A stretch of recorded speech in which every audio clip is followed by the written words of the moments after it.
दरअसल हमारे देश में सबसे बड़ी खाई है अमीरों और गरीबों के बीच असमानता की खाई।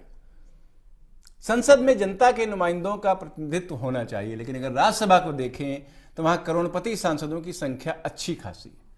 सांसद बनते वैसे ही व्यक्ति वीवीआईपी फील करने लगता है। ऐसे में अगर अंटी में अच्छा खासा पैसा भी हो तो जनता से दूरी बढ़ने की आशंका और बढ़ जाती है। जरा ये रिपोर्ट देखिए कि राज्यसभा में करोड़पति सांसद कितने हैं। राज्यसभा सांसदों को विधायकों द्वारा चुना जाता है या राष्ट्रपति द्वारा मनोनीत किया जाता है। सबसे अमीर राज्यसभा सांसद बिहार से जेडीयू के महेंद्र प्रसाद हैं। वो 2 दवा कंपनियों और 4078 करोड़ 40 लाख रुपए के संपत्ति के मालिक हैं। उसके बाद जया बच्चन का नंबर आता है, जिनकी संपत्ति 1001 करोड़ 63 लाख रुपए है। उनके बाद बिहार से भाजपा के सांसद रविंद्र किशोर सिन्हा है। सिन्हा सुरक्षा सेवा फर्म SIS के मालिक हैं। उनकी संपत्ति 857 करोड़ 11 लाख रुपए है। राज्यसभा में सदस्य होने के अलावा जया बच्चन और सिन्हा में एक और समानता है।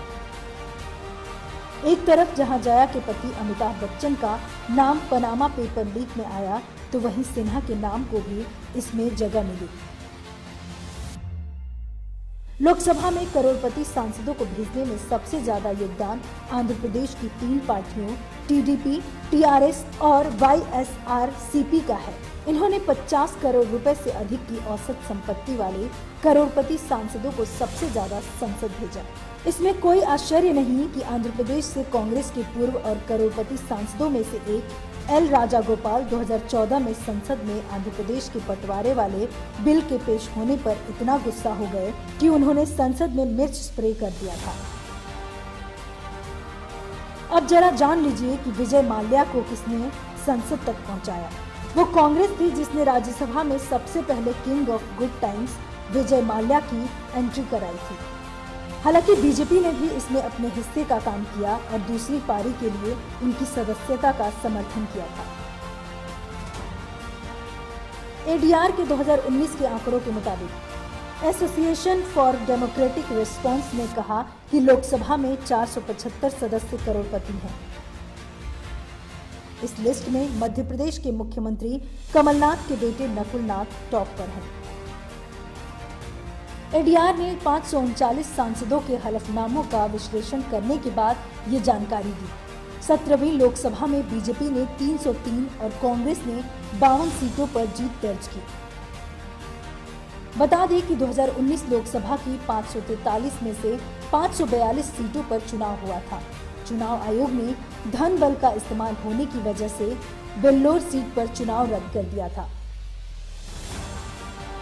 बीजेपी के 301 नए सांसदों में से 265 के हलफनामों की जांच की गई, जिसमें 265 यानी 88% करोड़पति हैं, जबकि एनडीए में शामिल शिवसेना के सभी 18 सांसदों की संपत्ति 1 करोड़ रुपए से अधिक है। वहीं कांग्रेस के 51 में से 43 यानी 96% सांसद करोड़पति हैं। इसी तरह डीएमके के 23 में से 22 यानी 96%, तृणमूल कांग्रेस के 22 में से 20 यानी 91% और YSR कांग्रेस के 22 में से 19 यानी 86% सांसदों की संपत्ति 1 करोड़ से अधिक है। ADR ने बताया कि टॉप 3 करोड़पति सांसद कांग्रेस पार्टी से हैं। इनमें सबसे ऊपर छिंदवाड़ा सीट से जीत दर्ज करने वाले नकुल नाथ हैं, जिनकी संपत्ति 660 करोड़ रुपए है। इसके बाद तमिलनाडु के कन्याकुमारी से वसंत कुमार 417 करोड़ और कर्नाटक के बेंगलुरु ग्रामीण सीट से DK सुरेश 338 करोड़ संपत्ति के साथ सबसे अमीर सांसद हैं। लोकसभा चुनाव में प्रति विजेता संपत्ति औसतन 20 करोड़ 93 लाख रुपए है। नई लोकसभा में 266 सदस्य हैं, जिनकी संपत्ति 5 करोड़ या उससे अधिक है। बता दें कि साल 2009 में लोकसभा में चुने गए 315 प्रत्याशी करोड़पति थे। 2014 में यह संख्या 443 पहुंच गई थी। अब ऐसे में आप भी सोच रहे होंगे कि क्या केवल करोड़पति बनते हैं सांसद, क्योंकि आंकड़े तो यही कह रहे हैं। Bureau report, parliamentary business.